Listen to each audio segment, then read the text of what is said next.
We are less than a week away from the newest installment in the Zelda franchise, and there's a lot of questions to be answered, starting with where Breath of the Wild will fit in on the legendary Zelda timeline. We won't know until next week, but to get you caught up, here's a quick history about the convoluted mess that is the history of Hyrule. The first game in the Legend of Zelda series came out in 1986 and was relatively light on story. Ganon, the evil pig demon, had wreaked havoc on the kingdom of Hyrule in his search for the Triforce, a magical MacGuffin made up of 3 parts. The evil Ganon managed to get a hold of the Triforce of Power, but the titular Princess Zelda divided the Triforce of Wisdom up into 7 pieces and hid them in dungeons around Hyrule. Interestingly enough, the Triforce of Courage isn't even mentioned in the first game. Before being taken by Ganon, she sent her handmaiden Impa on a quest to find a hero capable of restoring the Triforce of Wisdom and defeating Ganon. And amazingly enough, Impa did just that. Thus, we are introduced to Link, who in this incarnation is a random boy with no backstory and very little personality to speak of, unless you consider the American cartoon canon. Excuse me, princess. Link collects the Triforce, kills Ganon, saves Zelda, and they live happily ever after. Until the sequel, that is. In 1987, just 11 months after the first game, Nintendo published a sequel, Zelda 2: The Adventure of Link. The different naming convention isn't the only thing unusual about this odd duck title. Gameplay-wise, it diverted from the original game more than any game since. Story-wise, however, Zelda 2 is a pretty straightforward sequel to the original game. After already rescuing one Princess Zelda, it turns out fate has given Link another one to save. The legend of this particular Zelda goes back to ancient Hyrule when the king decided that 3 pieces of the Triforce was one too many, so he locked the Triforce of Courage into a secret palace and then barricaded it behind a magical shield that could only be opened by defeating monsters in 6 other palaces scattered across the land. The location of this palace and how to get inside was only known by the king's daughter, Princess Zelda. Unfortunately, this Zelda had kind of a dickish brother that fell under the influence of an evil wizard. When the King of Hyrule died, Zelda's brother tried forcing her to help him regain the missing Triforce piece, and when that didn't work, the wizard went full Maleficent and put a sleeping curse on her, and the only way to wake her up from that is to use the full Triforce. In his grief, the prince declared that all future princesses of the kingdom would be named Zelda, although we'll soon find out that was apparently already kind of a thing to begin with. Anyway, Link does his thing, restores the full Triforce, and wakes up Zelda's great-great-great-great-great-great-great-great-aunt, which no doubt caused some real questions about the royal line of succession. Questions that will go unanswered because the second game in this franchise is also the last game in the chronology, at least on this timeline. Fast forward to 1991 and things get real confusing with The Legend of Zelda: A Link to the Past on the Super Nintendo. In this game, we learn about the origins of Ganon, who wasn't always an evil pig monster.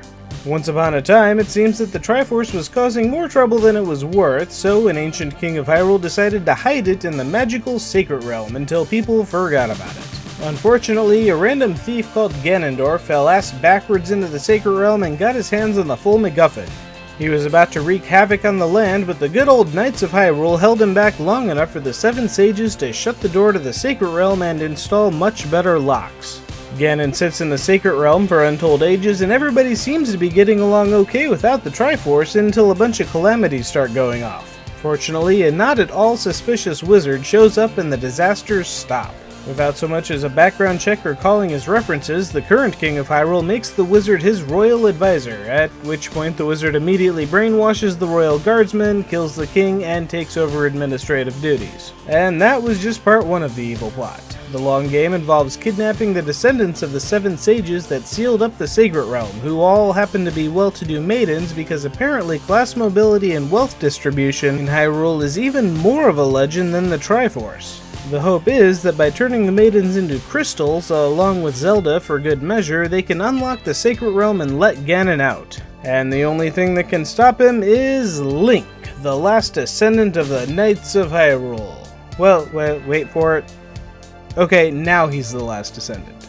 But wait, this isn't the Link that we know from the last 2 Zelda games. This is a different guy altogether, and this is where things start to get tricky. For all intents and purposes, Link to the Past was kind of a soft reboot of the franchise. There's no obvious connection to the previous 2 games, which isn't at all surprising considering Shigeru Miyamoto's legendary disdain for story elements in video games.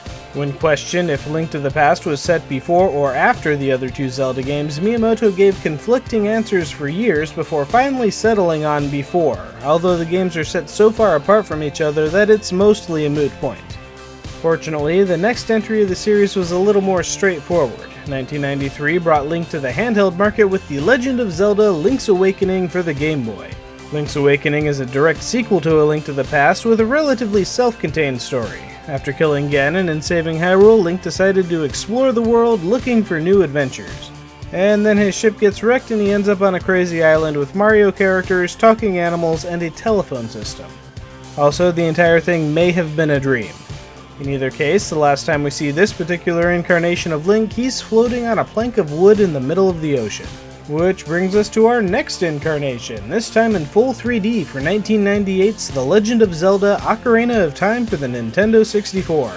Unlike A Link to the Past, this game was designed from the start to serve as a prequel to its predecessor. The game's story fleshes out the events of Link to the Past's backstory, particularly about Ganondorf gaining the Triforce and getting sealed in the Sacred Realm, although some pretty major adjustments are involved.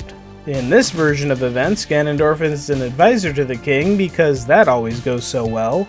At least this time though, somebody sees the danger coming. Specifically, a young Princess Zelda whose plan to stop Ganondorf involves recruiting a 10-year-old orphan who grew up in the woods to fight monsters and collect 3 trinkets that open the door to the Sacred Realm, which is exactly what Ganondorf wants anyway. It's not a great plan, but hey, she's 10. Unfortunately, Link isn't quite quick enough. Ganondorf takes over the kingdom just before Link can open the door to the Sacred Realm, and in a twist nobody saw coming, instead of getting the Triforce, Link winds up in suspended animation for 7 years. But after 7 years of Ganondorf ruling Hyrule, Link wakes up, brings together a ragtag group of sages, and they seal Ganon in the Sacred Realm. Afterwards, Zelda inspires countless hours of confusing theory crafting by sending Link back in time to regain his lost childhood, leaving us with 2 timelines.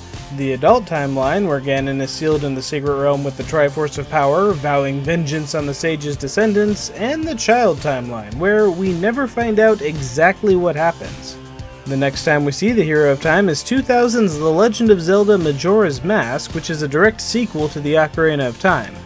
In this game, sometime after saving Hyrule in his new timeline, Link is roaming around the woods looking for his annoying fairy friend and ends up in a crazy parallel universe that may or may not be the result of his brain shutting down as he dies from a head injury after falling off of his horse. In either case, this is the last time that we see the Hero of Time alive. In the next entry to the series, we go back to the handheld for The Legend of Zelda: Oracle of Seasons and Oracle of Ages for the Game Boy Color. Because the Zelda franchise wasn't confusing enough already, these games were designed to be played back-to-back with each other in either order. Although there are a few continuity issues, the Oracle games hint pretty heavily that this version of Link is the same one from A Link to the Past and Link's Awakening, with the Oracle games fitting in between those two adventures. Finally, in 2003, we get our next main entry in the franchise, The Legend of Zelda: The Wind Waker for the Nintendo GameCube. The game's toon-styled cell shading wasn't the only thing that divided the Zelda community. Questions about which of the 2 timelines it fell on became a hot topic among the fandom. The game takes place long after Ocarina of Time in a world where Ganon broke free of the Sacred Realm and Link wasn't there to stop him. Instead, Zelda went all death cult and had the land completely flooded, leaving the survivors to eke out a living on the Great Sea, which only delayed the inevitable anyway. Chronologically, The Wind Waker is essentially parallel to A Link to the Past. Both games clearly reference the events of Ocarina of Time, but neither game has the details just right, and without knowing exactly how things went down on the child side of the timeline, it's difficult to determine which game goes where. The adult ending of Ocarina of Time was obviously originally meant to lead into Link to the Past, but the inconsistencies are pretty huge. The backstory of A Link to the Past doesn't make any mention of a 7-year period where Ganondorf actually did take over Hyrule, and you'd have a hard time explaining how these sages ended up with human-looking descendants. On the other hand, while the backstory of The Wind Waker lines up more closely with the adult ending, it also makes a big deal about the fact that their hero was a child, not an adult. Debates would continue, and it would be a long time before we got any definitive answers. In the meantime though, in 2004, Nintendo added yet another twist to the timeline knot with The Legend of Zelda: The Minish Cap for the Game Boy Advance. Going backwards even further on the timeline, the Minish Cap tells the story of another incarnation of Link and how a green hat became part of his daily fashion. Also, there's an evil wizard Vaati that turns Zelda into stone while trying to gain a legendary power that isn't the Triforce. On its own, the Minish Cap doesn't affect much in regard to the Zelda canon. The issue is that it retroactively made canon 2 other games as well. The Legend of Zelda 4 Swords was a 4-player side game included in the GBA port of A Link to the Past. This is the game that introduces Vaati and the titular 4 Sword, which is kind of like Link's traditional Master Sword, except it lets him split into 4 different people. This side game was followed up by a full game, The Legend of Zelda 4 Swords Adventure for the GameCube. Neither game was intended to fit in with the greater Zelda continuity, but its direct ties with the Minish Cap brought them in anyway.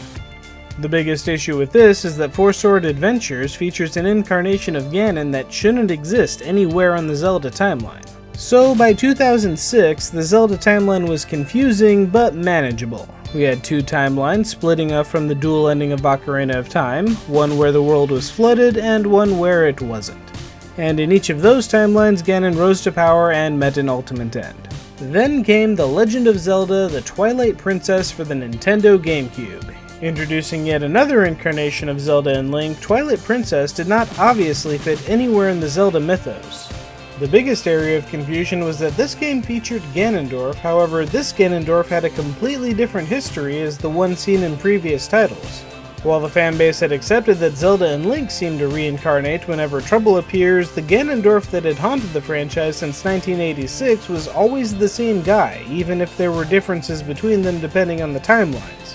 This, along with the introduction of the 4 Swords games into canon, led to the theory that as Link and Zelda are reincarnated, so is Ganondorf. For years, this theory was the only one that made sense because we had 3 different versions of Ganondorf and only 2 timelines to put him on. In the meantime, Nintendo went back to focusing on handhelds again, releasing The Legend of Zelda Phantom Hourglass in 2007 and The Legend of Zelda Spirit Tracks in 2009 for the Nintendo DS. Phantom Hourglass served as a direct sequel to The Wind Waker, detailing what happened after Link and Zelda defeated that timeline's version of Ganon. And Spirit Tracks, set a century later, told the story of new incarnations of Link and Zelda in New Hyrule. New Hyrule is also big on trains. Neither game was of much consequence to the overall story, and the lingering questions continued to linger until 2011 when Nintendo published the Hyrule Historia. For the most part, this collector's book was really just promotional material for the next Zelda game that fans paid Nintendo to receive, but one page of the book featured all of the answers that fans had debated for years. The official Zelda timeline. Nintendo, realizing that they had too many games and not enough timelines to put them on, decided to solve the issue by just making another one up. Nintendo settled the debate over Wind Waker's placement by declaring it as the result of the Ocarina of Time's adult ending while setting Twilight Princess and 4 Sword Adventure in the child timeline. The rest of the games, from Link to the Past to Adventure of Link, were placed in what is now referred to as the Downfall timeline, an alternate timeline where the hero of time was defeated at some point on his adventure. Unlike the child and adult timelines, which were created in-universe by Zelda's temporal hijinks, the Downfall timeline is just there with no explanation.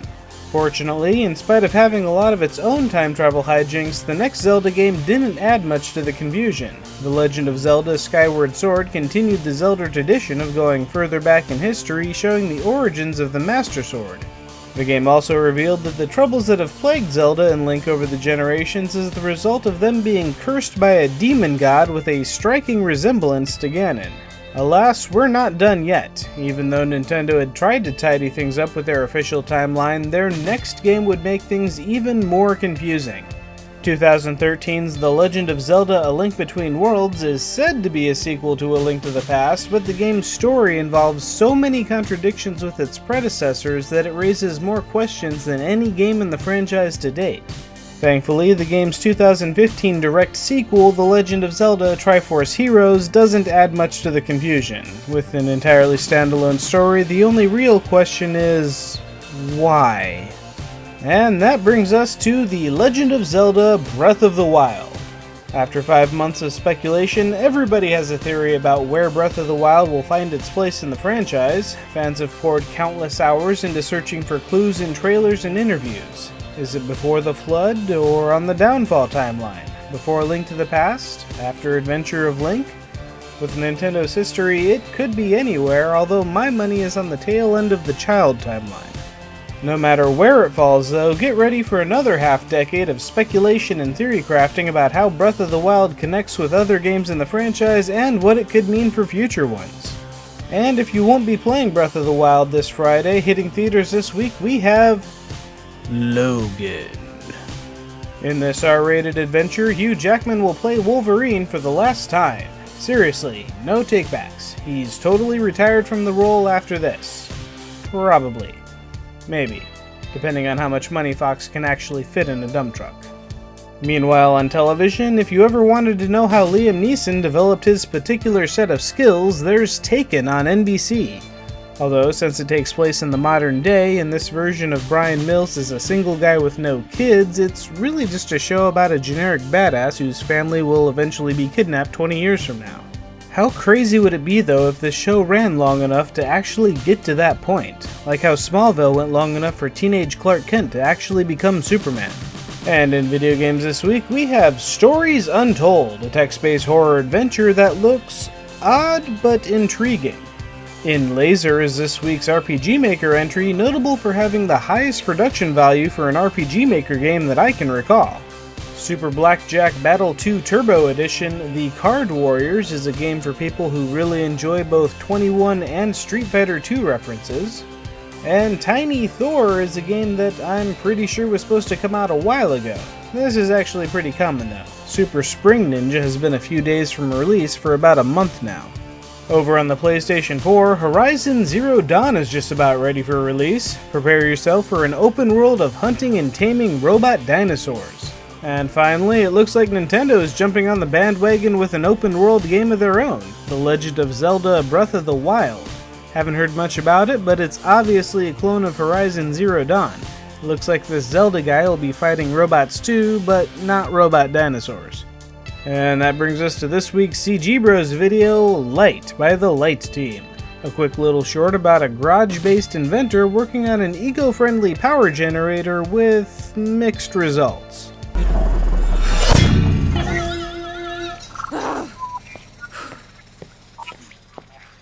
And finally, this week's awesome video comes from the Game Theorists. If you didn't get enough Zelda history this week, they've got the lowdown on some of the behind-the-scenes decisions that could have made a world of difference in the Ocarina of Time. Towards the beginning of the development for this N64 entry in the Zelda mythos, it became clear that it was going to be the largest game Nintendo had ever created up until this point. Indeed, the final product ended up being around 32 megabytes in size, a number that may seem hilariously small today, but was the largest game they'd ever released at the time. That's everything for this week, so what's your take on the Zelda timeline? Let me know in the comments below. Be sure to like and subscribe, pass this video around to your friends, and have a great week!